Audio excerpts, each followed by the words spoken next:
Welcome back to the Praying and Slaying podcast. Today I have the pleasure of speaking with Patrick Tyndall, the founder of Ironman Outdoors, an organization dedicated to getting men together around some kind of outdoor activity, whether it be fishing, hunting, you name it, getting outdoors, having fellowship with like-minded men, and then breaking down some barriers to talk about tough things. And these guys just do an awesome thing. I've never really seen an organization like it. So let's jump in with Patrick and learn all about Ironman Outdoors, their retreats, and maybe how you can get involved and go experience one for yourself in the near future. Thank you guys so much for your support of the Prayin and Slayin podcast. Please subscribe and leave us a 5-star review if you're enjoying this. And with that, let's get into the episode. All right, man. Well, Patrick Tyndall is here with us from Ironman Outdoors. Welcome, Patrick. This is an exciting one for me. I met Ken Graham a long time ago, like my first introduction to the outdoors industry, the very first trade show I ever went to. I had the pleasure of spending it with Ken Graham and laughed my butt off more than I ever thought I think I could meeting somebody for the first time. But then he introduced me to Ironman Outdoors then, and I've kind of followed along with what you guys have done throughout. But man, it's a pleasure to have you on here, and really looking forward to just learning so much more about it and hearing your guys' story and how it's grown till now, what you guys have for the future, and then hopefully, if you're not too shy, share a hunting story or two with us. Oh, hey, listen, anytime a group of guys are standing around, there's going to be more than one hunting story that's shared. So, yes, thank you for inviting me. I'm honored to be on here. Yes, Ken Grant, one of our awesome volunteers in the ministry. And so we're very thankful for guys like him, but excited to be here and share a little bit about what we're doing and learn about your podcast. Yeah, man, absolutely. Yeah, we started Praying and Slaying a while ago, and it was just, I've always wanted to do a podcast and tell hunting stories, and I've always felt called to share my faith. I had the opportunity now to get it going more full time, and so definitely enjoying the heck out of it and hearing stories from all over with conservation and veterans is kind of our core, and then obviously faith is the center of it all, and that's where the conservation and sometimes veterans, but organizations like you guys meet. So definitely that's where we're at. Awesome. Yeah, man. Well, tell us a little bit about yourself. So obviously your name's Patrick, and that's about as much as I know, I think, other than you are the founder of Ironman Outdoors. And tell us a little bit about you and how you first got the idea to start, and tell us where the origin started of this thing. Well, I can tell you this. I have been an outdoorsman my whole life, fascinated with white-tailed deer since I was a boy. Killed my first deer when I was 14. Killed my first deer with a bow when I was 19 in college. Have just always loved the outdoors, okay? But I was living my life. I was climbing the ladder in my career. But I was a Christian, okay? So I've always loved the Lord and been very faithful, grew up in church. But it wasn't until about age 30 that I really began to understand that there could possibly be a connection between my love of the outdoors and my faith. And that was a real watershed moment for me. I won't go into all the details, but, I was teaching a Sunday school class, okay? And this was a couples Sunday school class at a Baptist church in Columbia, South Carolina.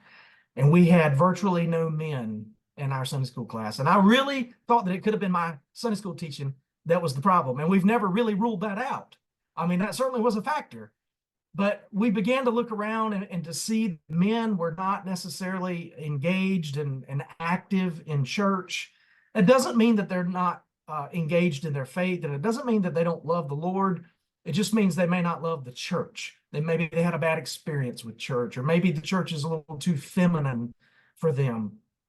So I had a moment in my Sunday school class when me and two other guys said, hey, what if we did a fishing retreat? And we started down at Santee Cooper, is two beautiful lakes that we have here in South Carolina, Lake Marion, Lake Moultrie. Most of our state records, a few world records, I think, have come from Santee. It's a great fishing destination. Hey, what if we had guys from our Sunday school class and we brought our boats? South Carolina is like very high in boats per capita in the country. We have a lot of boats here. What if we were to be specific and strategic about inviting some of these guys on a retreat, a fishing retreat down at Santee? And I said, okay, that sounds like a great thing. Let's do that.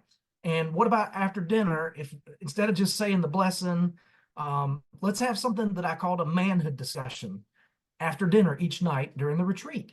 Well, we did it, and we had these guys come, and we had men open up and talk about things that I've never heard them talk about in a couple's Sunday school class, things that men struggle with, our marriages, parenting, struggles of our faith, sins and things that we struggle with as men. We don't have a safe place to talk about it. And sometimes I hate to say it, church is not a safe place to talk about it either. Hmm. But when we put men in the right atmosphere, great things happen. And the Lord has just grown that. And that was in 2002 that we did our first retreat. In 2007, a guy came on a retreat, and sometimes people just kind of stare into your soul. And he just looked in my eyes and he said, "Hey, man, this could be a lot bigger than just your Sunday school class." I thought, man, that's he's right. So we had the guys in my Sunday school class. We formed a little board of directors. We formed a 501c3 nonprofit ministry. None of us had any experience, but the Lord directed our paths. We didn't have any property. How would you do hunting retreats if you don't have any property? I got one meeting with one landowner in South Carolina, down in Somerton, South Carolina. And I poured my heart out to him. I took some time off work, drove down there at lunch one day to have lunch with him at a restaurant. And I said, if you'll just let me lease a little bit of your property, maybe 500 or 600 acres. This man owned several thousand acres. If you'll just let me lease a little bit of it, we can do 2 or 3 retreats a year in the fall, and I can bring groups of men and we can do hunting, deer hunting, hog hunting. He had those on his property as well. And so I poured my heart out to him, and there was a long, awkward pause. And he said, "Patrick, I really like what you're doing, but I don't lease out my land." And I'm already, sinking back in my chair Oh, going, well, if you know of anybody else, give me their phone number. But he said, "Hold on, I won't lease it to you, but I'll give it to you for a weekend." And I well, said, I said, 600 acres? He said, "No, all of my property." And that kind of, things clicked in my, Bible verses came to my mind. God owns the cattle on 1,000 hills. We don't have to lease it. We don't have to buy it. We don't have to own it. We can work with Christian landowners who would give us access to their property to do one of these retreats, once or twice a year, however often they would allow it. And that's how we got our start. Now, since then, the ministry's really grown, and we have lots of different leases in lots of different states. But in the beginning, it was just us relying on Christian landowners. But then the next thing he said was, "But you got to have insurance." And then, I was like, oh. So I went back to our little board of directors meeting, which was only a few guys from the Sunday school class. I said, "Look, guys, we got to have insurance." And it was going to be $2,500, and we didn't have any of it. oh man. Well, a week or so goes by, and I start getting a check in the mail, and then I got another check in the mail, and then my old, people in North Carolina where I grew up, they heard about what we were trying to do. My old youth pastor, he chimed in, and the next thing you know, it was a big snowball, and we had the money for the insurance, and God opened those doors, and continues to open those doors for Ironman Outdoor Ministries, and I'm thankful that He just lets me be a part of it. Man, how incredible. And all it started, just recognizing that there was I guess, a lack of equal participation between men and ladies, and then saying, how can we do something a little different and bring guys to the table? And then, I mean, what do guys like doing? Most likely, no one's not going to not go on a fishing trip if they get invited to go on one, I would think. And then, what do you think it is about, I guess, that the space, or is it the group of people? Like, what is it that I guess allows that to be a place that people open up? You talk about the fishing trip being the first thing, and then all these awesome conversations happen with your manhood discussion. What do you think was different there versus being in a couple's Sunday school class, or even just anywhere else where these guys just felt all of a sudden compelled to share? Atmosphere is key. There's a store that I love to go to. The closest one to me is in Myrtle Beach. And when I get out of my truck, there are turkey tracks painted on the asphalt leading into the building. The building itself is like a giant log cabin. I walk in the door, there's thousands of rod tips, there's hundreds of gun barrels, and I feel at home. and I can be there for 2 hours and not, my back doesn't hurt, my feet don't hurt. But you take me to Kohl's or to the department store, Belk or somewhere like that. In 10 minutes, my back is hurt and I'm looking for a place to sit down. Uh-huh. Bass Pro Shop. Bass Pro Shop sells atmosphere just as much as they sell product. They do. Yep. And to reach men and to get them to take off their camo, we've got to put them in the right atmosphere. For a group of men, a man cave, hunting cabin, lake house. I mean, those are great atmospheres where there's no distractions, no ladies around, because guys can act differently, in front of their wife, and we certainly do. But that you got to be genuine and authentic and sincere. You can't fake all this stuff, but that atmosphere really is an important part of it. And I like to say that we are, as men, we're masters of camouflage. And I'm not just talking about turkey hunting, okay? I'm talking about we blend into our surroundings. Like we wear really, really good camo. I'm talking like Sitka, the good stuff, right? Yeah, yeah. And we wear that where we wear our best camo is at church. We show up at church on Sunday mornings making everybody think that we got it all together. But on the inside, man, our marriage is struggling. Our children are struggling. Our career is not fulfilling. Just life is just not working. But we put on good camo to blend into our surroundings, whether that be in front of the pastor or in front of the boss at a staff meeting on Mondays, or in front of the guys at the hunting club on Saturday. We're putting on different patterns of camouflage. But Proverbs 27:17 is a verse that is near and dear to my heart. As iron sharpens iron, one man sharpens another. And what that really means to me is that somebody needs to see you without your camo on. Somebody really needs to know what's going on in your life. That verse speaks to accountability, to one man being accountable to another guy. Hey, man, I struggle with this. And what that looks like in my life is every Wednesday morning for the last 22 years, I eat a biscuit at 6 o'clock in the morning with a guy named Nathan at a little restaurant we have, a little fast food chain we have here called Bojangles. And I ordered the Cajun filet biscuit for 22 years. And you can tell I've eaten a lot of those biscuits. But we sit down in front of one another. We look each other in the eye. We talk through things that are going on in life. We sharpen one another spiritually. We read a book, about a chapter a week. I mean, it takes us a long time to read a book.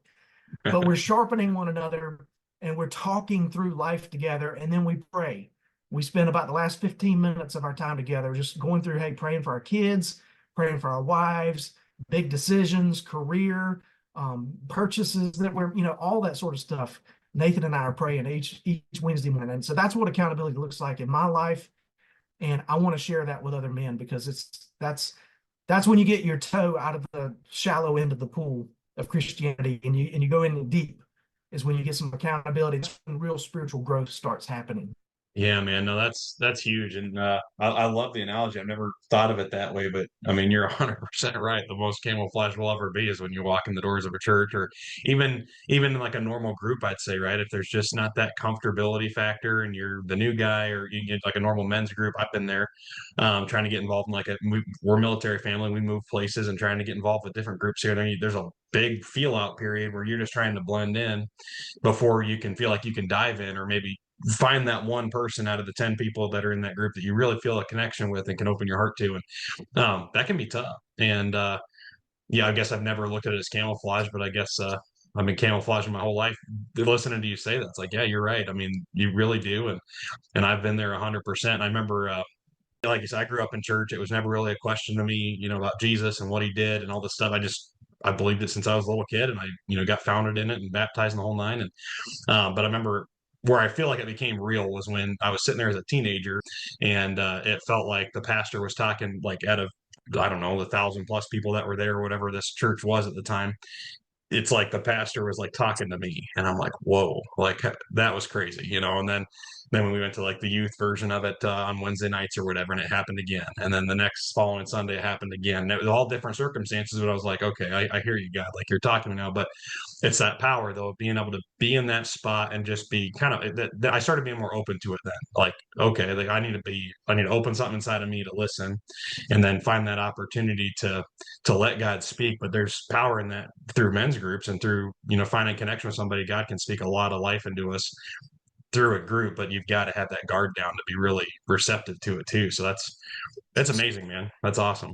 We don't pick and choose who comes on our retreats. Like we post a retreat on our website, and then whoever books it is whoever shows up and comes. But it is amazing to see God orchestrate the circumstances together where maybe there's a guy in our on our retreat who just maybe his wife, just passed away, or maybe she just got diagnosed with breast cancer. There'll be another guy on that same retreat who just went through the same thing and say, hey man, let me tell you, this is how I handled, this is what I did.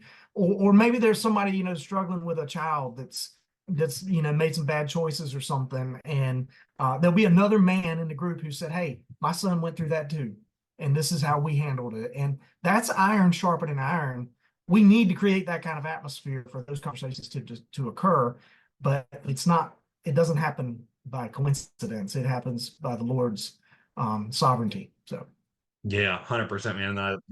Heard that verse a million times, and I think it's posted on our Light the Fire Outdoors website. And it's I've always thought about it, even coming from like what you guys do. I know it's posted in there as well, kind of all over your guys' message and your logo and stuff. But I guess just the idea that you need community to keep you on your toes when it comes to your faith, especially kind of the walk with life and stuff. But I've never looked at it from that perspective, and you open my eyes to it. Like you really aren't sharpening anything till you get to the core of it. And if you're not hitting it at the core, you're not sharpening anything. You're just kind of scraping the surface rust off, right? But it's at where it really gets melted down.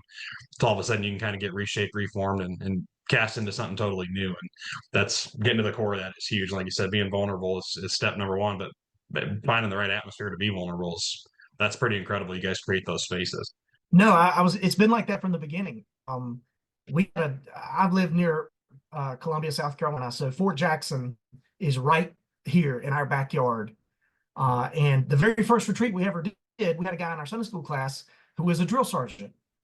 And this drill sergeant, you know how drill sergeants are, man. They're pretty blunt, man. He tells you how he feels, and I mean, he lets you know right where you stand. So his name was Troy, and I said, Troy, can you share your testimony with the guys in that manhood discussion that night? Could you open up and share a little bit about your story, how you grew up, and maybe some things you've done well, and definitely some things that you've done that were not good. And so Troy did that, and it was a story of DUIs before he ever turned 21. It was a story of just made a lot of bad decisions. And then he met a girlfriend who invited him to church, who then later led him to the Lord and is now his wife. And there was a guy on that retreat. I invited my neighbor to come on this. Okay. I had invited my next door neighbor. We lived in a little subdivision, houses right beside each other. I had invited him to church probably a dozen times, and he had never come. But I invited him on a hog hunting retreat. This particular one where the drill sergeant was coming, invited my neighbor on that hog hunting retreat. And during that manhood discussion, he heard the drill sergeant talk about these things. And he told me later, he said, man, that guy's story is just like my story. I heard parts of my life in his story. Well, long story short, over a period of about 6 months, I was able to witness and share the gospel with my neighbor in the yard at our houses. And about 6 months of that hog hunting retreat, I was able to baptize him at our church. He started attending our church, and my pastor gave me the honor of baptizing him. So, this thing works when you put men in the right atmosphere, and you're authentic and transparent, and these are things we need to talk about as men. Good things happen, and the Lord blesses that. And there are marriages that have been saved. There are guys who were not going to go home to their wife after the retreat. And then we had a manhood discussion on marriage, and he went back home, and they're still together. I had a guy come to a retreat a few years ago in November. It was a rut hunt We were going around the room on a scale of 1 to 10. How's your marriage? We got to him, and he got quiet, and it got real. He looked down at the backpack that he had right beside him on the floor. And he said, I guess my marriage is at about a 1 because I've got papers in that backpack right there that I've got to figure out if I'm going to sign to divorce my wife. Man. And he said, I don't know. He said, I thought I was coming on this hunt because I wanted to kill a big deer. He said, but I'm learning so much more this weekend. It's not about the deer. It's about marriage, and they're still together. So we wrapped our arms around him the rest of the weekend, poured into him a lot about what God's word says about marriage. Hey, there are no perfect marriages, right? We're all sinners. But if we will focus on our relationship with God, and we can get her to focus on her relationship to God, it's kind of that triangle where the man and woman are at the bottom and God's at the top. And as you draw closer to God, you're drawing closer to each other. And I'm thankful to say that they're still married too. So there's great things have happened on these retreats. Yeah, man, that's incredible. Well, it sounds like no two retreats are probably the same. So I guess maybe this is a loaded question, but what does a typical retreat look like from, I guess maybe when a guy signs up to getting there? What can they expect? Like how does a retreat weekend look? Yeah, so we do about 45 retreats a year in about 10 different states. They can look similar, but they could be different. We do hog hunting, we do hunting, a lot of deer hunting, few turkey retreats, and a few fishing retreats thrown in, and a few waterfowl retreats. Over the years, we've done a few waterfowl things here and there. But typically, you're going to show up on a Thursday at lunchtime. You're going to hunt Thursday evening. If I'm talking about deer here, Thursday evening, you're going to hunt Friday, you're going to hunt Saturday, you'll hunt Sunday morning, maybe, and then get up and come home. So Thursday to Sunday would be a typical retreat. There'll be maybe 10, 12 guys on the retreat. If you get too many more than that, it becomes difficult for everybody to be able to talk during those manhood discussions. And we really feel like everybody needs to have a voice in those discussions. You're going to be responsible for your own license, and you're going to be responsible for getting to the retreat. But then we take it from there. We've got your meals, we got your lodging. We're going to cover your swag, t-shirt, that kind of thing. We have a lot of different properties that we do retreats on. So say if you come to Kentucky, we have in Western Kentucky, we have 9 different farms that we lease, and those farms are scattered out over 2 different counties. So we may put you in a pickup truck this morning, and 4 of you may go hunt this particular farm morning and afternoon. Come back, we're gonna have a big dinner.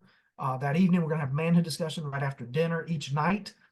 If you come to South Carolina, we got a piece of property here where we have lodging. We stay at a Christian camp right around the corner from where the property is. So literally, we can ride the buggy, the side by side, all the way from the camp over there to the property.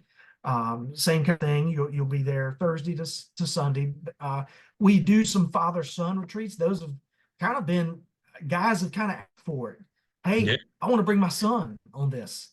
And so, it's hard to talk about some subjects in the presence of young boys, but we have started doing father and son retreats where it's more of you're going to be around 4 or 5 other sets of dads and sons, and we're going to hunt together. We're also going to have manhood discussions, but the tone and the nature of the manhood discussion is probably going to be a little more geared towards, a 12-year-old boy than it is a 40-year-old man, that kind of thing. But in price, they range. We have retreats as cheap as $300 for the weekend, all the way up to, I think right now, our most expensive retreat is a trophy that we do on a ranch in Texas, and that one was about $3,500. So, all different economic levels, but there's all different kinds of guys who have all different kinds of budgets. And we want to reach all of them with the gospel of Jesus Christ, and connecting men to Christ in the outdoors is our mission. And so that's we want to, whatever it takes to connect men to Christ in the outdoors. That's what we want to do. Man, no, I love that so much. That's pretty incredible. And as far as I got a couple things that jogged to me, so I definitely want to get into these manhood discussions. So that's the second part. You talked about the retreat. There's a hunt, obviously, which gets everybody excited, and then you hunt. Let's say Thursday night, and does every single night have a manhood discussion, or is it tailored to maybe like one night or 2 nights, or how does that work? Yeah, it's every evening we have manhood discussions. Sometimes it may happen earlier in the day. We do some summertime, like we got one coming up here in July in Alabama. It's a nighttime hog hunt. So we'll go out about 7 o'clock in the evenings and we'll sit till about 11 p.m. So we're hunting all night, not all night, but all evening. So we'll do our manhood discussion earlier in the day, 2 o'clock, 3 o'clock in the afternoon when it's hot outside. We'll be inside doing a manhood discussion at that time. But yeah, we usually have one discussion per day, and we just ask everybody who's there on the retreat to participate. And the guys know this up front. We have a big flyer that we put together for every single retreat. It's about 20 pages of information. Here's what the bed looks like you're going to sleep in. Here's what the stands look like. I mean, mostly it's Millennium ladder stands. That's kind of our go-to. We do have some shooting houses on different properties and some bow stands also for different properties. But we want to be real clear with the expectations.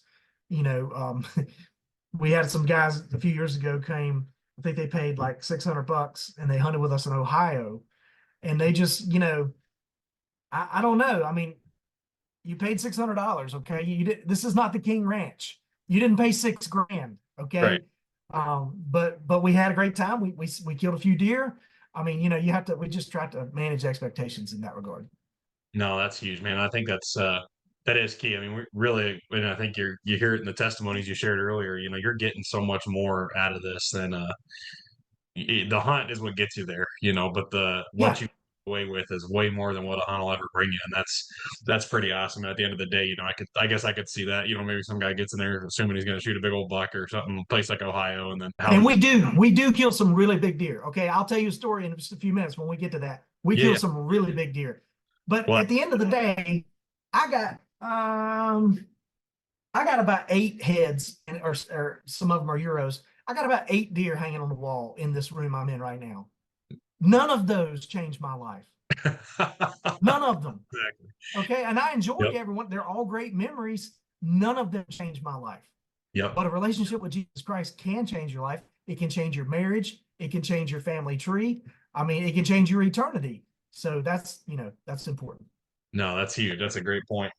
Then so back to the manhood discussions there. A couple things on the father and son one. You said you tailor it towards, maybe more of like a 12-year-old level type thing. Is everybody in the same room all the time, or do you guys like have, I'm thinking maybe more of like a church in this respect of like maybe there's like breakout type deals where, hey, let's get the grown men involved, let's get the young dudes in their conversation, then bring them together as a group, or is it all just one group 24/7, like dad with son? Yeah, we've done it both ways. Certainly, there's going to be times where the dads and the sons are there together in the same room. One of the things I like to do when we start off one of those retreats is I like to have the dad introduce the son to the group and Mhm. have the son introduce the dad. I And love it. I'm telling you, there's times when there's tears involved I because bet. the dad will say, "Hey, this is my son. He is an awesome first baseman. He's really good at sports. He's really great in school. We're so proud of him." And you could just see that young man sit up a little taller in his chair, and you know what I'm saying. And Yeah. then sometimes when the boys are introducing the fathers, "Hey, this is my dad. He can fix anything. He loves me. He loves my mom, and he loves me and my sister. He'll work 70 hours a week if that's what it takes to provide for our family." And you can see the dad, like, I mean, it's really cool. But then, yeah, we do some breakout stuff too. We'll pull the dads aside and we'll talk about, what does a godly father look like? Every young boy needs to hear that he's good at something and that dad's proud of him. Every young woman, every daughter needs to hear that dad loves her and that she's beautiful on the inside and outside. And there's tons and tons of research. I was actually looking at some of that earlier today that correlate the relationship of the father and whether or not he's active and engaged in the home.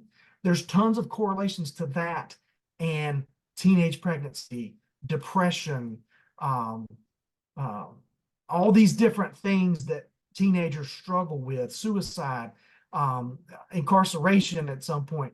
All of those are very strongly linked to the relationship that child had with the father. And so we will pull the dads aside and share some of that with them because there's a lot at stake as a dad. And we only got one chance. And I Yeah. see pictures of your kids behind you.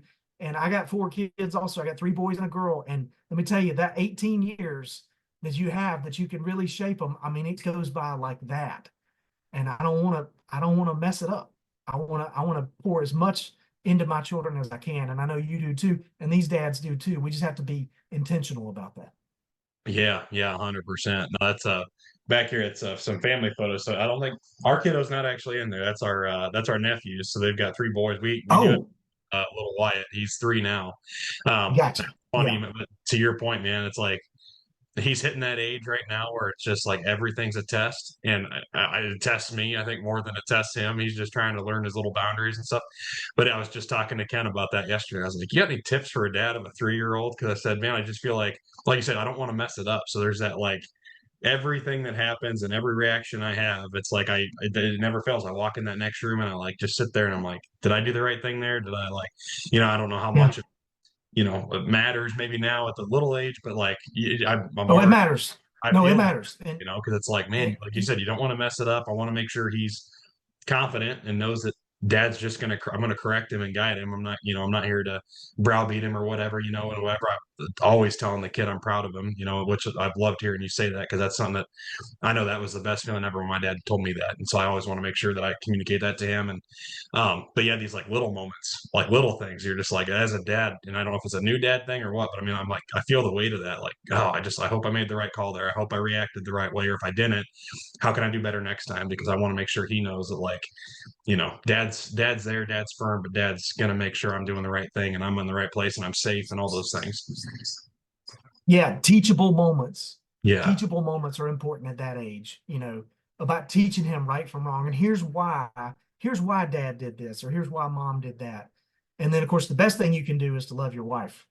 Mm. Because when a child sees that unconditional love between mom and dad, and that they love each other no matter what, and you know what, dad's tired and he came from work, but he's going to still get up and help with the dishes because mom's tired too and she cooked the meal. That type of relationship, that you love your wife, that'll help your child.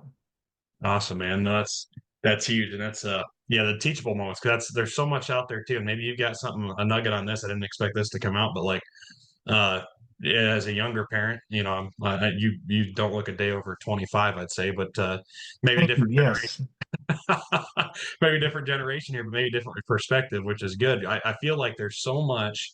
I'm 35 and my wife's 34, and I feel like there's so much information we have on social media and like soft parenting or gentle parenting and this and that, and like but we have the world at our fingertips when it comes to information. And sometimes almost it's a great thing in a lot of ways, because it's like, man, I can't ever really be surprised. I know what to expect when he turns this age, or I know, in terms of his attitude or what might be coming my way.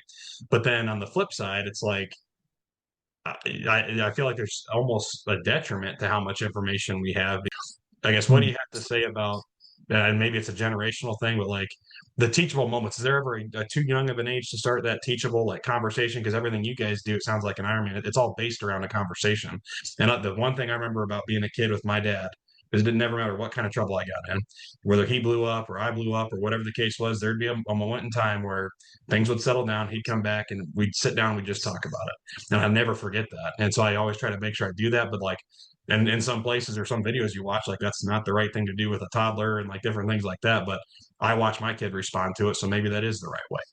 Pray about it before Yeah. you go to social media and get your parenting advice. What does God's word say about it? And then pray about it and say, Lord, I need you to lead me so that I can lead my family, so that I can lead my son. I need God's help in doing that because we're not perfect. If we say 1 to 10, how are you as a father? There are no tens. There's only one perfect father, and he's in heaven. Yeah. It's interesting. I was just watching the other day. I think it's on Amazon Prime. It's a little documentary they did on Dale Earnhardt, the race car driver. I've seen it. I haven't watched Okay. it pop up. His dad was a race car driver. His dad never told him, good job, son. Never told him, hey, I'm proud of you. Never. They interviewed Dale Jr. and he said, no, I never got that kind of attention from my dad. I mean, it's just interesting to me that Yeah. that little boys need to hear from dad, hey, you're doing good, son. You're doing it right. You're doing well. So Hmm. I maybe I take it too far, but I compliment my boys and my daughter at every opportunity. And of course I'm firm and I let them know where I stand if they do something that's not a good decision. Hmm. But you'll figure it out, brother. Every child's different too. That Yeah. stuff you're reading on social media, every kid's different, and it requires maybe a little different approach to Yeah. parenting. 100%, 100%. Yeah, we don't have two yet, but I've always heard two. It doesn't. They're going to be polar opposites. Supposedly, is the thing I consistently hear from people. So, Yeah, I'll, right. like you said, developing different parenting strategies for different kids. You know, and then our nephews, man, they're three wild little boys, but they're all three totally different kids. So it's pretty incredible to watch. And then talking just on the father son side of things too. Do you guys ever do like big brother, Big big brother, sister? big sister. Yes, sir. Yeah. Do Hmm. you guys Yeah, ever do anything like that where it's like more of like a mentor, like a man that's just a mentor in a young person's life gets brought in, or maybe they're yeah. awesome. We've done that. We had a boy whose father had passed away from cancer, and so a family friend brought him on a father son retreat, which was Very cool. really pretty amazing. We've also some of the coolest ones we've had was three generations. We had the Wow. dad, so we had the son, the dad, and the grandpa all came on a father son retreat together, which was cool. I mean, we're just, I mean, where else can you make a memory like that? And I've got pictures around here, like, here's a picture. I know you can't hardly see it, but there's a picture of me and my son, one of my boys, on a Yeah. father-son retreat. So, those are so important. And I would encourage you too, if your dad's still around or your father-in-law, take your son and your father on a trip together. Once a year, we used to do fishing retreat or fishing trips. Me and my boys and my dad would go Mhm. fishing during spring break. We'd take a little trip. We went down to Florida Keys. We went to the coast of North Carolina one time. We went to Santee a few times. But those are special memories that we're not always going to have dad or grandpa around, and those are Yeah. great, great memories. 100%, man. I felt a pull on that for a long time. I'm trying to get my brother and my dad. So when we kind of all grew up, did our own thing or whatever. And then my dad's still centrally located in Iowa where we grew up. And then my brother lives down here in Texas. So him and this is the first time we lived together since we left home and or lived in the same state anyway. And then, obviously we're military, so we bounce around. I've just felt that over the last several years too. It's like, man, I feel like I'm the one that feels it. Maybe they do too. But I got to get a hunting trip together. Maybe an Ironman retreat might be kind of cool too, man. Yeah, come Heck, on. Yeah. we'll definitely have to check those out. Well, Yes. Yes. very awesome, man. Well, obviously this isn't your normal hunting camp. But obviously the hunting camp gets you there. You're going to get way more than you bargained for or paid for to walk away, new. And like you said, the way God works, there's just no way you get guys doing what you're doing in a space and you don't all walk away with your own unique takeaway to take home and do that. Well, and how do these before we move on to like the some of the kind of breakthrough moments you've seen, how do how do you lead these conversations? Is it all based off a curriculum you guys have developed over the years? I know like Ken Graham, we keep bringing him up. He's a mentor in your program, or like a pro staff, I guess what you guys might call him. So Yeah. how do those Yeah. guys play into it? And then how did this curriculum kind of get formed and how many variations of it or conversations do you guys have? Do you just kind of tailor it to the group, or is it like a set in stone, like, hey, here's what we're going to talk about? So we have volunteers like Ken. We have over 100 of them now, Wow. and they're in 13 different states. And we do training. We do our training in the summertime. So I'll have a whole series of Zoom calls with our volunteers this summer, to train them on how to lead these retreats. Some of these guys have led dozens of retreats. Some of them are brand new. We don't throw them right into the fire immediately. We put you on as like a field staffer is what we call it, and then you work your way up to a pro staffer, and then you can be the one leading the retreat and leading the manhood discussion. But we have a couple of dozen different manhood discussions that we have written down, and we've got them on a Google folder. Literally, you can be in your tree stand that afternoon, and you can say, okay, well, I'm going to lead a manhood discussion tonight on being a godly father. And you'll have two or three different things you can choose from. It all starts with a really good question, a good question that everybody is comfortable and can answer. For example, I would say, Aaron, tell me one good thing you learned from your dad and one thing that's not so good that you learned from your dad. And you might say, well, my dad, he was always there for all of my baseball games and blah, blah, blah, blah, blah. But the thing that wasn't so good was that, dad worked all the time and he was, he just wasn't present there, so everybody can answer that discussion or that question. And then we kind of spin it into a conversation and we will drop a few Bible verses into the conversation as we go through that manhood discussion. But a lot of times you'll have men that'll play off of one another. Hey, my dad, you could say, well, he was an alcoholic, and there'll be another guy who have a very similar story and they can relate to one another. And we kind of ended at the fact that, none of us are perfect fathers, but with the Lord's help and with some accountability from some other guys, we can do it better and we can be a better father for our children. So we've got marriage, fatherhood, integrity, honesty, character, legacy is one. I've got a really cool one that I do, and I love visual aids because men, we're visuals. I don't know if you knew that or not. Yeah, 100%. We're very visual. So I've got one with I don't have it up here. It's downstairs, but I have a antenna, a directional antenna that I use on one of the ranches where we do retreats in Texas, because I was told you couldn't use cell cameras out there because they don't have enough cell phone service. I'm like, oh, challenge accepted. So we run this thing up 15 foot up a pole on a piece of conduit, and it's a directional antenna. Okay. So I have an app on my phone where I can see the closest cell phone tower to that location of that trail camera. And I can dial that directional antenna in to get a better signal. Okay. And I can go from 0 bars to 1, maybe even 2 bars. Wow. And I can get pictures delivered to my phone in South Carolina from Texas. Okay.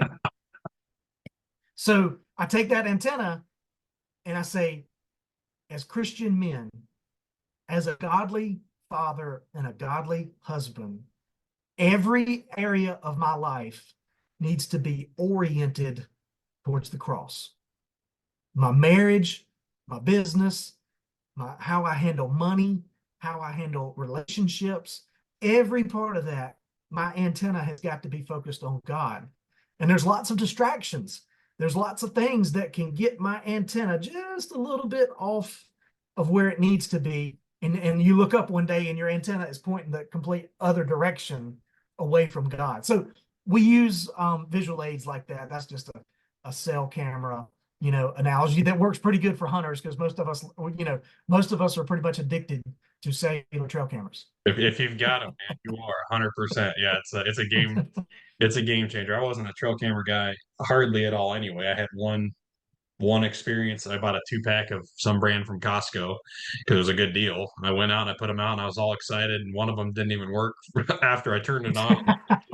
It was like an hour from my house and the other one worked, but it only worked for like a little bit. And then I learned about like heat pictures, because it was kind of in an arid area. And I think I had 3 pictures of deer after leaving it out for 2 months, and that was it. So I was like, well, that was a waste. Okay. Just as soon as you start getting those pictures, it doesn't really matter if you're getting bad pictures or whatever. They just tell you everything that's going on, so you can dial Right. it. But like you said, then all of a sudden it takes over. You can delete Facebook and Instagram and about everything else off your phone if you have a cell phone app or cell cam app on your phone, because that's all you want to look at. So that's right. That's the first thing I look at when I get up in the morning. Bible app, then the trail cam. That's right. That's right. For sure, man. What's up, guys? It's Aaron, and this episode is brought to you by our official partner, DEADNUTS Outdoors, makers of the most realistic 2D archery targets out there. Let's face it, dots on a block don't prep you for the real hunt.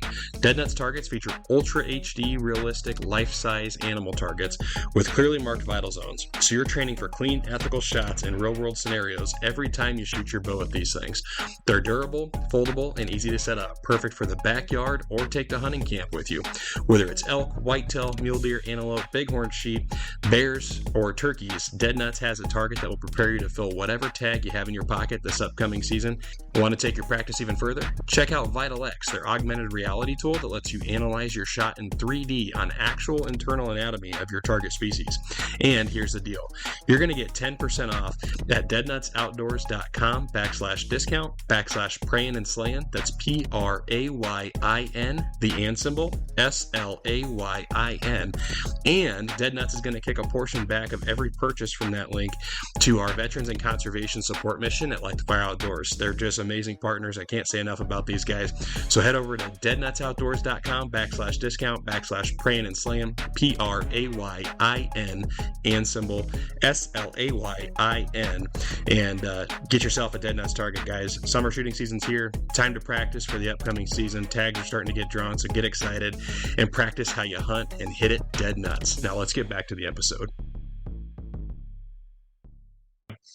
Well, so obviously you started talking and touched on some of the hard topics, that guys maybe talk about, marriage being a big one. Maybe things guys are just struggling with, temptation side of things or whatever. Like, are there anything that stick out over the time you've been doing this that maybe are common themes that guys end up opening up about through these conversations? Well, absolutely. I'm convinced that we all struggle with the same things and pretend that we don't. Mm-hmm. It doesn't matter if you're 50 or 20, or it doesn't matter if you're rich or poor. It doesn't matter. I mean, it just doesn't matter what kind of background you come from. There are several things that men tend to struggle with. And you see this all throughout Scripture. Lust, every man's battle. That's a great book about lust. And it truly is every man's battle. Pride, man. We all want everybody to think that we've got it all together. And if you look at social media, most of social media is just, well, most of it's advertising now, but the posts that you do have that people make is mostly just, hey, look at me. Hey, look at me. Look how great I am. Look how great my children are. Look how big the deer that I killed was. I mean, pride is a big issue. Alcohol, gambling, these things can really put your life sideways. But those are some of the biggest ones. We actually do another little visual aid where we have a rock. We just go to the river and pick up a rock, and we ask guys to carry it around with them for the whole weekend. And then on the last night, in the last manhood discussion, we hand them a Sharpie and we say, all right, what sin is it that you're struggling with? And that, what is it that you really need to work on in your life? And they'll write down some of those same things I just mentioned, that they'll write it on the rock. And they'll say, there's a verse, that where the sin that weights us down, that we're carrying it around with us. And so we'll pitch it into the middle of the floor and we'll pray and we'll turn all that over to God and ask for his help. And so I have men 5 years ago who came on retreats, and they'll tell me they still have their rock on the dashboard of their truck as a reminder that I got to get control of that in my life. Wow. So it's pretty powerful, pretty impactful.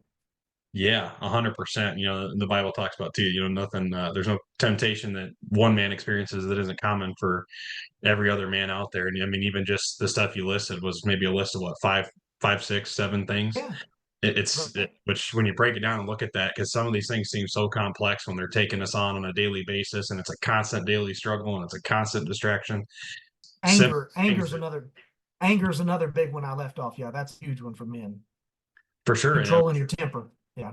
And this might turn into a manhood discussion too, but I feel like, some of the biggest times I feel like I've struggled with anger, or different times when that's been a thing on my end. It's like, it usually, if I can get control over something else, it's usually like I feel like anger kind of comes from a symptom of other things. Not saying it is for everybody, but I know that so some of these things might even just be getting down to like the root cause of it too, which you talk about iron sharpen iron, getting down to the core of what's going on. That can be really powerful. Somebody might think they're struggling with 4 or 5 different things, and in reality, it's like one big thing that you guys in a discussion like this could help them see through the crap and get to the core of it. And all of a sudden these other things start getting a little lighter, because, oh wow, that rock that was really weighing me down was something else, and these little ones were just kind of sitting on top of it, kind of deal. So that's That's pretty incredible, man. And just to know it's a handful of things and everybody's kind of got that same stuff too. And for anybody listening, it's, you might think what you have going on is unique to you, but it's not. And there's power in that. It's something that the thing that got through me through basic training from day one was there's someone who's a lot dumber, a lot less strong, a lot slower than I am that made it through this. And I'll That's be right. just fine, like that mentality. That's the same thing in those daily struggles, man. There's someone that's maybe not got all the things you have or whatever the case is, it's made it through it just fine, and you can do the same thing. And being in a room with like-minded guys who are sharing that with each other too, and all of a sudden the aha moment, it's probably pretty powerful in there. You have a 3-year-old son who probably knows how to push your buttons. And Oh, if he doesn't, he will know very soon how to push your buttons. I had 3 of those little boys, and they were like about 9 o'clock or 9:30 at night. I was exhausted. They would not get into bed like they were supposed to get into bed, get in there, be quiet, turn off the light, go to sleep. And they just knew how to push my buttons. And I would get angry at them and just really was like, man, why? I never really struggled with anger until I had 3 small boys who just were not cooperating. I had to read James 1:20 and I had to memorize James 1:20. The anger of man does not produce the righteousness of God.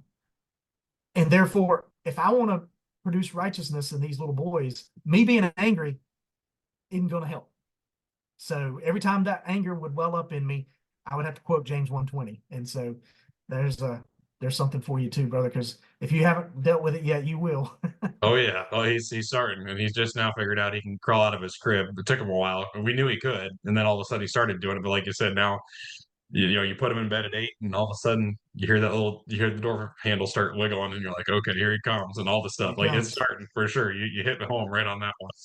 But yeah, like you said, and I find myself getting caught up in that too. That's the thing. It's like, okay, I'm repeating myself over and over and over now. And it's like, or it turns into a game, right? It's like, hey, I said this, here's what we need to do. Then, well, now I got to chase him across the house to go get it because he's fast too, right? So, like you said, it's like one button after another. You're like, okay, and I know it's coming. I just like, but having these conversations, we're having a manhood discussion right now on the Prayin and Slayin That's podcast. right. Do you think there's anything, we talked about the camouflage, being a big part of it.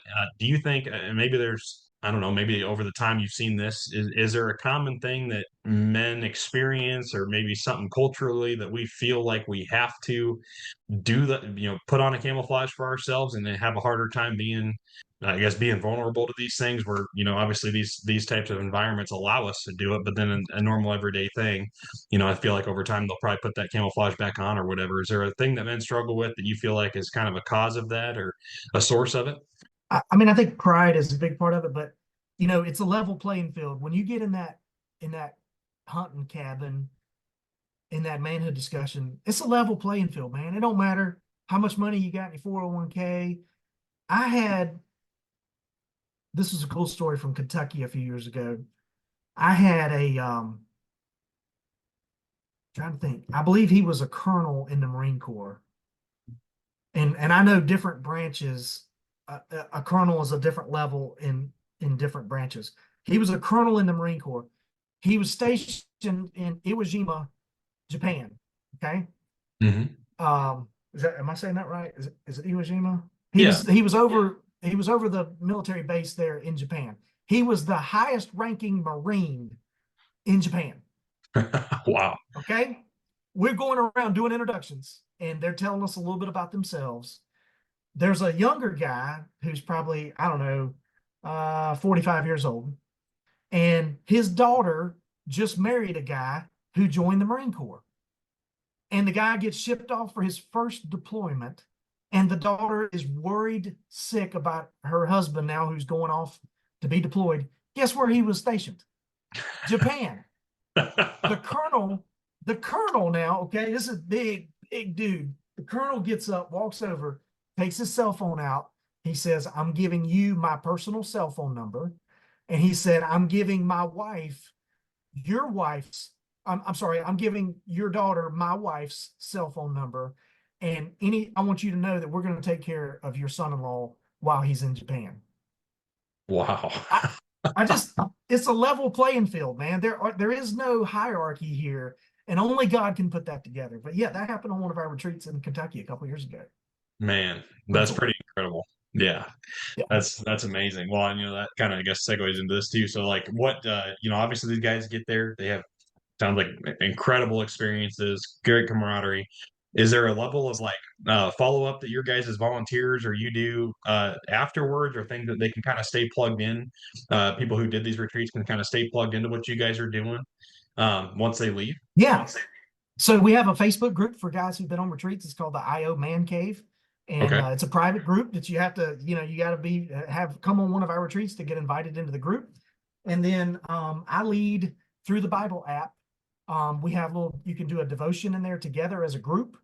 And so I think there's about 90 of us that are doing a devotion right now. We're doing it's like a 5-day one that we're doing right now. And so you get invited to be a part of those Bible studies. Some guys don't, some guys do. It's really cool. And then you can talk it over in the last section. You read a devotion, you read a few passages of scripture, and then there's a talk it over function. And I'll be in there, and a bunch of our Ironman volunteers will be in there. And then a bunch of guests, guys who've come on retreats, will chime in and say, yeah, man, this really hits home with me with what I'm dealing with today. So I know that's a little bit of follow-up. It's not, we're not a church. We're not a substitute for a church. You need to be plugged into a local church. And we encourage you, if you're not, to get plugged into a local church as soon as you get home from the retreat. If you need a recommendation, we'll find you a recommendation for a church in your area. But yeah, that's kind of the follow-up. No, that's very cool, man. And like you kind of, there's an exclusivity to the trip anyway, right? Like it's a retreat, it's limited. There's some 10 or 12 guys there. And I have some of the people I've gotten just, ironically close to are guys that I've been in, not a retreat like this, but just a long range shooting school, for example. Go down there for work and do one of those. And it's a random small group of 10 random people I didn't know were going to be there. They're there. And then we still have group chats that go on. So just, Right. Yeah. yeah, and it's just fun. You talk about silly stuff that happened there, and then something reminds you of something one day, and you plug into that chat. And like, I think there's a good power in that. And it's maybe for somebody who's maybe a little intimidated or whatever to go to a church in their local area or whatever the case is, to just have that group that can just keep chipping away at that ice block, and maybe one day it eventually turns into them saying, hey, you know what? Okay, now's my time. I need to get out there. But just having that place that they can go back to, that they remember the safety net that was there. They know everybody in that group went through the same thing they did. It's like that, military camaraderie is kind of the same way. Like doesn't matter who it is or how much you don't like somebody, you all went through the same stuff, and you just know at the end of the day you're all in that same club together, right? And there's power in that. That's cool. Well, awesome, man. Well, what's the now it's time to get into the stories and stuff. So I guess as far as that, maybe we'll break this into two stories. I want to know what retreat sticks out in your mind as maybe the most like insightful or spiritually impactful thing that you've been a part of. Could have been you personally or a guest or both. And then I want to hear the most fun hunting story that you've had, strictly just the hunting experience side of it. And maybe it's tied to the same thing altogether. But either way, those two things are what I want to hear about. Two quick stories.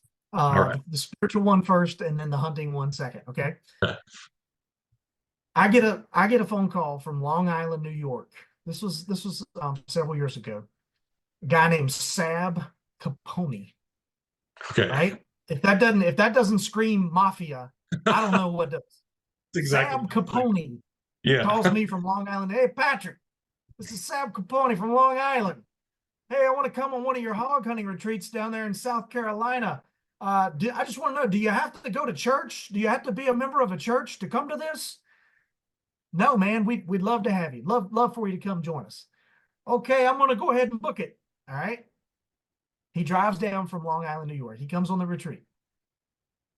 He shows up with a cooler full of beer. And he's like, hey, I got beer for everybody in the back of my truck. Clearly, he did not read the emails because we covered all of that in the emails. Okay. We don't allow any alcohol. It's just better for that should be somewhere else. Okay. But this weekend, we're going to do it without any alcohol. So we get him to put that away, leave it in the truck. Okay.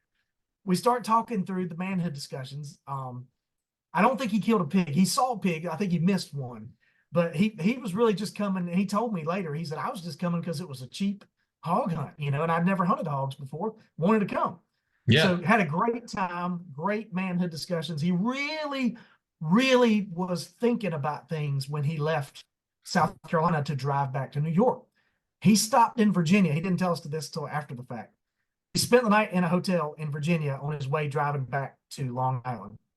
He stole a Gideon Bible out of the hotel. And he calls us a few days later and he's like, do you think I need to reimburse them or something for that Bible? I said, Sap, if you want to make a donation to the Gideons, you're more than welcome to, but I think they want you to take that Bible. I think that's what it's there for.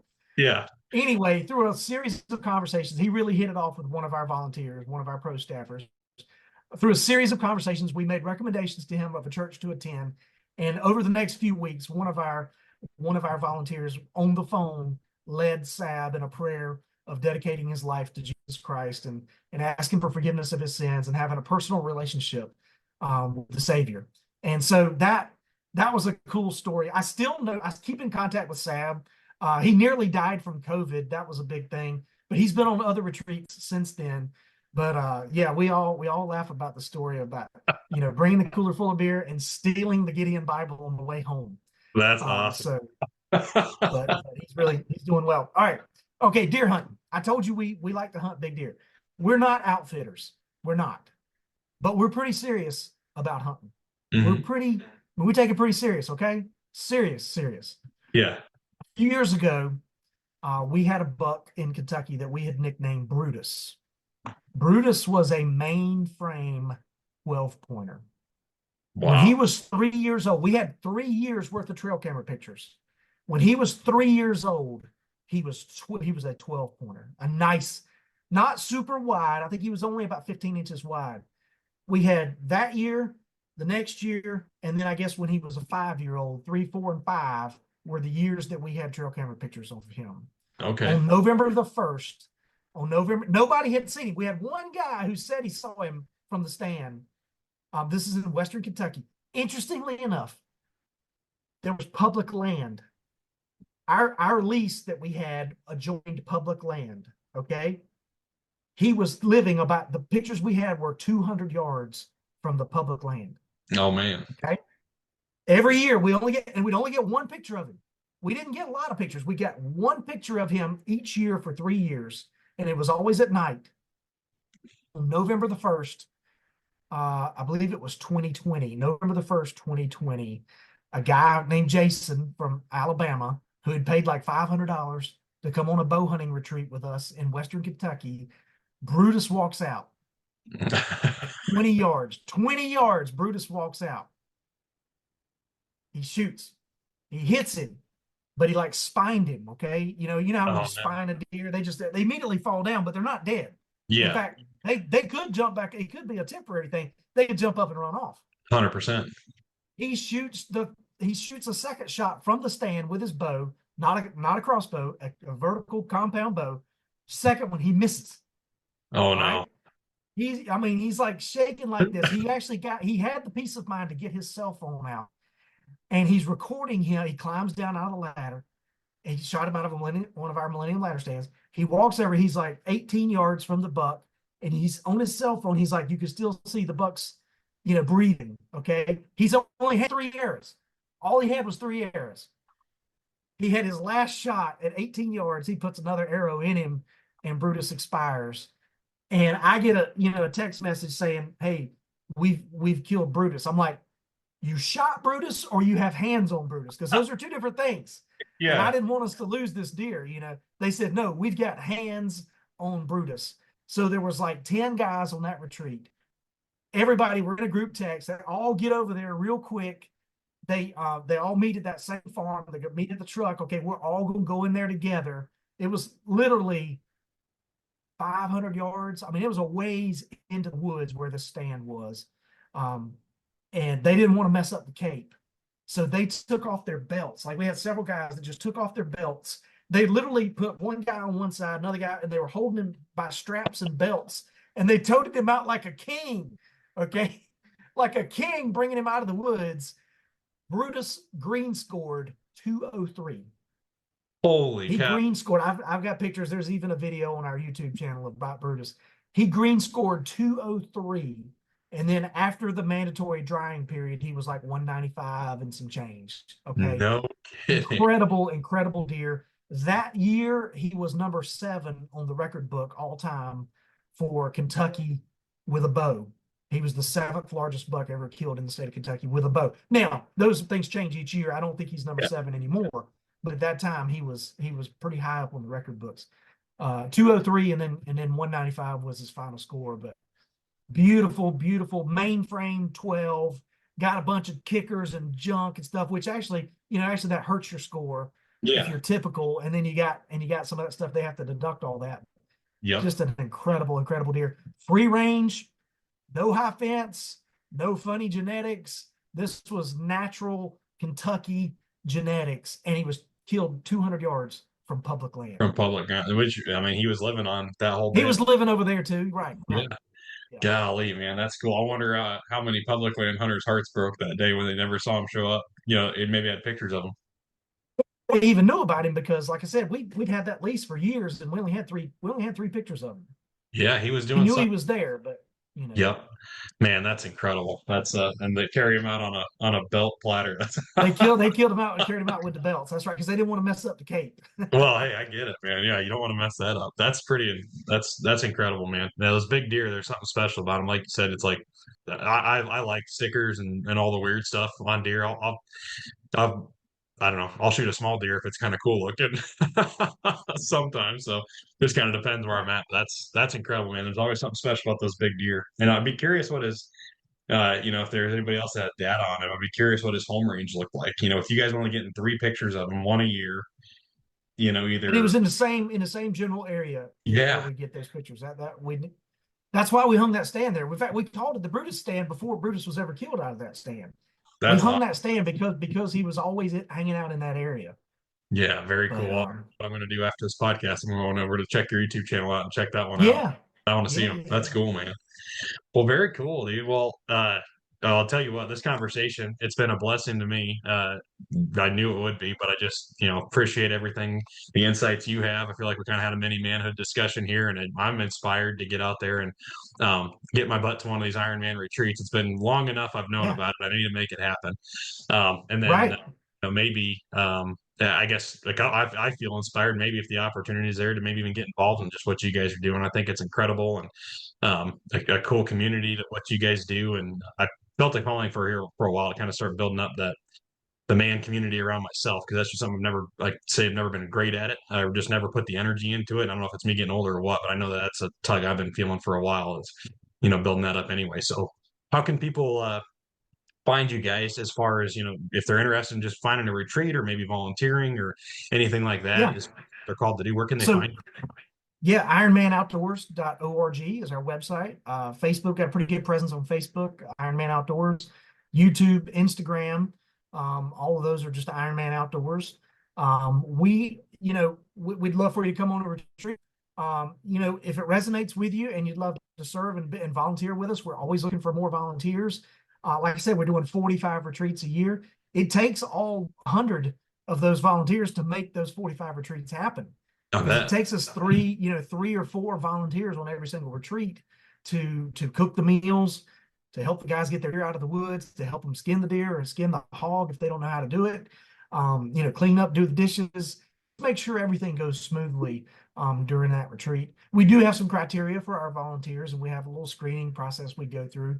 But you have to come on a retreat, and then you can see if you want to be a volunteer. We can discuss that with you. But great stuff. We got Texas, Kentucky, Alabama, Ohio, South Carolina, North Carolina, Florida. We've done some stuff in Georgia as well. Those are our main kind of areas of operation. But like I said, we do about 45 retreats a year. I think there's about 38 on the website right now. A lot of deer hunts coming up this fall. Check them out. We got some really, really great deer hunting property. It's different. Okay. I know all the rage is to go on the website or go on the Facebook and lease you some farm that you found on the web. Okay. That's great. That's wonderful. But I'm telling you, the property that we have is better than what you're finding on the internet. There's a reason they're advertising it on the internet. Okay. Either they're charging 3 times more than what you need to charge, or it's already been shot up and it wasn't that great to begin with, or it doesn't have any woods on it, no forest, timber or anything. Let me tell you how we find our leases. We have relationships with a lot of pastors, and we some of our best farms in Kentucky are the farms that are owned by the church organist. Okay. Okay. We lease from her. Okay. And it's farms that haven't been hunted. You know what I'm saying? The Lord opens those doors, because we're not doing this. We're not doing this to kill big deer. Patrick doesn't kill very many big deer, but I really want to bring you and your buddy who doesn't know the Lord. I want to bring him, and I want him to see a big deer in that Yeah. food plot that we planted, in that stand that we hung, in that shooting house that we built. And so when you're doing it for the Lord, it's a little different, and God opens up some really great doors. We have 2 ranches in the hill country of Texas that are fabulous ranches, beautiful ranches, great deer hunting.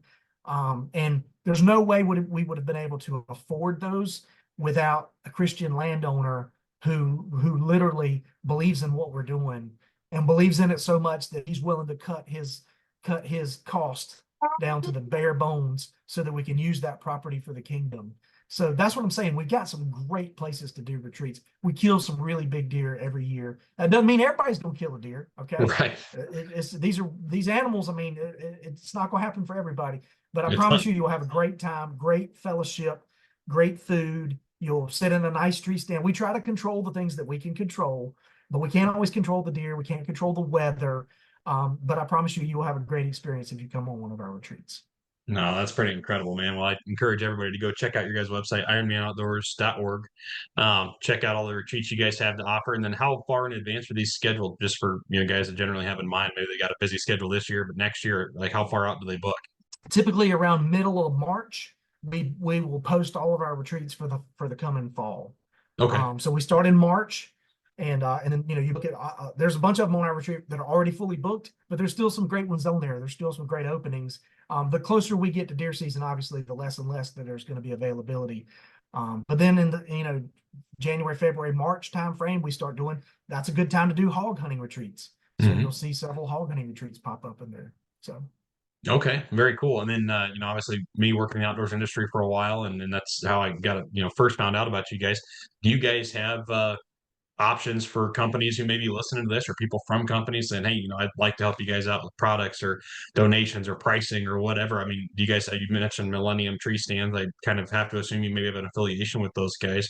Is there openings for product partnerships? And is there any particular? Absolutely. We would love that, and affiliate programs and things. Use this coupon code to Ironman 10 or whatever to get 10% off. We'd love to have those conversations with any outdoor company that believes in what we believe in. And I should share, it's not an outdoor company, but we have a tractor. We have a Kubota tractor that we plant these food plots with, and we needed a big trailer. We needed a nice trailer, a safe, sturdy gooseneck trailer that we can haul a disc, a bush hog, and the tractor all at the same time. Because when you're going to do these food plots and you're hauling a tractor to Ohio, you don't want to have to make multiple trips. You just want to be able to go and do it and then come back.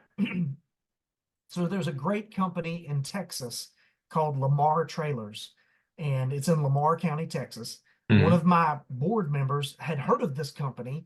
They're a Christian-owned company. Like honoring God is one of their core values of their company. So I sent them an email. Yeah. info@lamartrailers.com. Okay. They didn't know me. I didn't know them. And I said, hey, we're a men's ministry based out of South Carolina. We do these retreats for men. We've seen some great things. We've been at it for 18 years. The ministry has been blessed with a tractor, but we need something to haul it on. I was just really asking for a good guy price. Could you give us just give us a discount? Just, give us a good guy price. Yeah. I got a phone call 2 months later from their director of marketing, and she said, our CEO has reviewed everything on your website. He's watched every video that you've put on YouTube. We would like to donate a trailer, and my production guy is going to be calling you asking for the specifications of what kind of trailer we can build for you. No. And so about a month ago, I went out to Texas and picked up this trailer. I mean, it's incredible. This is a $15,000 trailer. Now, we're not asking every company to do that, but there are some great companies who really support what we believe in and what we're doing, and we'd love to partner with those companies. Yes. Very cool, man. Well, I'll definitely keep my ears open, and if I find somebody, like you said, Christian-led business, I know there's several out there. Been reaching out to several, trying to get them on the podcast. Same thing, is faith-led business to get them talking about what they do and their mission as well. But yeah, man, if there's anything I can guide your way, great. And then if anybody that's listening, you guys know where to find them. And your contact information on the website there as well, I'm assuming. Yeah, Patrick at Okay. IronmanOutdoors.org is my email, and my phone number is actually on the website. So yeah, definitely can get in Awesome. touch with me anyway. Well, easy enough. And then on the personal side, so maybe people who've been a part of your guys' program already, or people who are listening, just maybe feel called to help. Is there other ways that people can help? Obviously you got to go to a retreat to be a volunteer, but like, do you guys have donation options? Do you guys do any other fundraising type things? Like, how does that Yeah, so we're all supported. We don't get, there's no government money for this. There's no churches sending big checks every month. Me and one other guy, we raise our own support to be in ministry full time.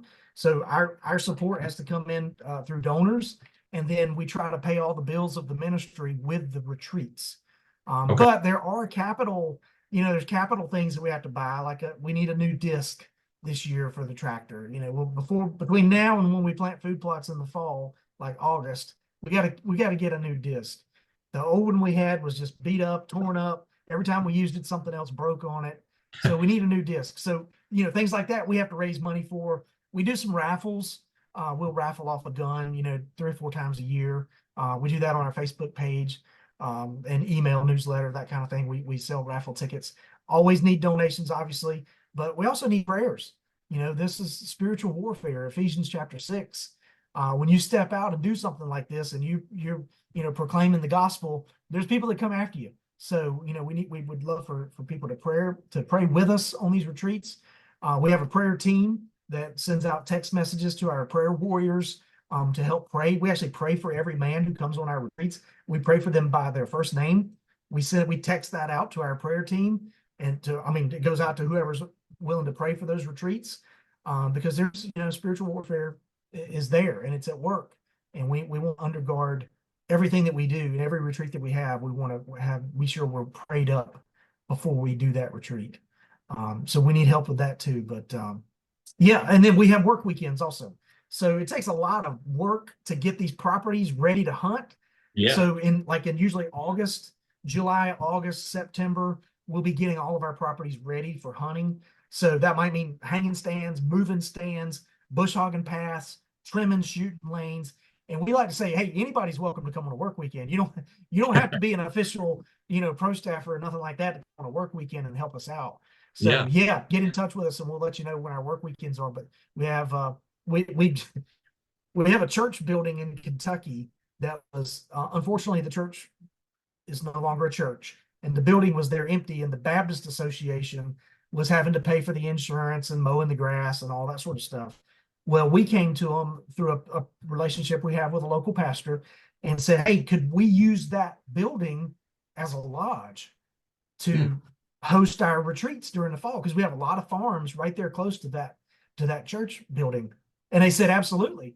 So they ended up deeding the building over to us, and we have gone in there and remodeled it. So we've had an army of volunteers remodeling. The Sunday school classrooms are turning into bedrooms, the fellowship halls, the basement, a full kitchen. We've gone in there and hung deer heads. We've got recliners and leather couches and that sort of stuff for our manhood discussions.